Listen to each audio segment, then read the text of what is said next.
Just wow, ও সেই এত ভালো লাগতেছে এই জায়গাটা দেখে। আমি এক কথায় একেবারে মুগ্ধ হয়ে গেছি, খুবই ভালো লাগতেছে।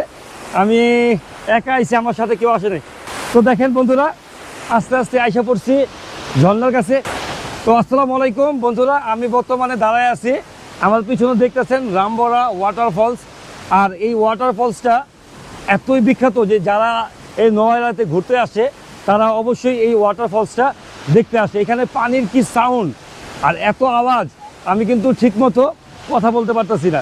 জাস্ট আপনারা শুধু একবার দেখেন যে কত সুন্দর এই ওয়াটারফলসটা। আপনারা দেখলেন যে ওয়াটারফলসটা নোয়াখালীতে যারা আসে পাহাড়ে ঘুরতে তারা কিন্তু এই ওয়াটারফলস সবসময় ঘুরে যায়। তো আমিও দেখা গেছে আইসা পড়ছি ঘুরতে, আপনাদের দেখাইতে। আমি নিজেও দেখলাম, আপনাদেরও দেখাইলাম। ওয়াটারফলসটা কেমন লাগলো অবশ্যই কমেন্ট করে জানাবেন। আর যারা চ্যানেলে নতুন, পেজে নতুন, তারা অবশ্যই সাবস্ক্রাইব এবং ফলো দিতে ভুলবেন না। আর আমরা আরও শ্রীলঙ্কায় আরও অনেকগুলো স্পটে ঘুরবো এবং আপনাদের দেখানোর চেষ্টা করব যে এখানে কি আছে। তো এই ঝর্ণাটা যাদের ভালো লাগবে অবশ্যই একটা লাইক দিয়ে যাবেন, আর পারলে শেয়ার করবেন যেন অন্য বন্ধুরাও দেখতে পারে। ধন্যবাদ।